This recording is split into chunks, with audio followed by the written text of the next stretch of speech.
নমস্কার, সাধারণ রান্নায় সবাইকে স্বাগত।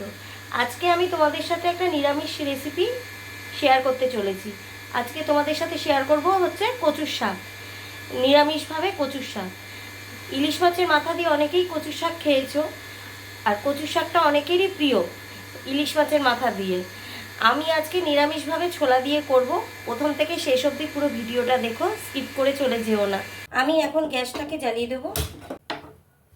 তেলের মধ্যে আমি তেজপাতা, দুটো শুকনো লঙ্কা আর জিরে ফোড়ন দিয়ে দিলাম। আমি নারকেলটাকে গ্রেট করে রেখেছিলাম, কোড়াইনি, গ্রেট করে রেখেছিলাম স্প্যাকার দিয়ে, সেটাকে দিয়ে দিলাম। একটু হালকা ভাজা ভাজা করে নেব।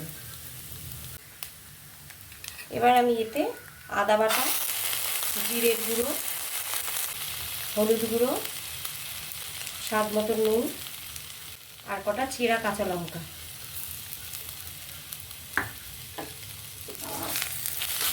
দিয়ে ভালো করে মিশিয়ে নেব। এবার আমি এতে কচুর শাকটা দিয়ে দিলাম। এবার গ্যাসটাকে একটু জোরে দিয়ে দেবো আর কাঁচা ছোলা এর মধ্যে দিয়ে দিলাম। কচুর শাকটাকে ভালো করে নাড়িয়ে নেবে। আমার কচুর শাকটা হয়ে গেছে, এবার আমি নামিয়ে ফেলব। আমার রেসিপিটা হয়ে গেছে, নিরামিষ কচুর শাক। তোমাদের যদি এই রেসিপিটা ভালো লেগে থাকে তাহলে যারা ফেসবুক থেকে দেখবে তারা লাইক শেয়ার কমেন্ট করো, প্লিজ প্লিজ প্লিজ কমেন্ট করো কিছু। আর যারা ইউটিউব থেকে দেখবে তারা সাবস্ক্রাইব আর লাইক করো। আজকের মতো এইটুকু, টাটা। পরের ভিডিও নিয়ে চলে আসবো।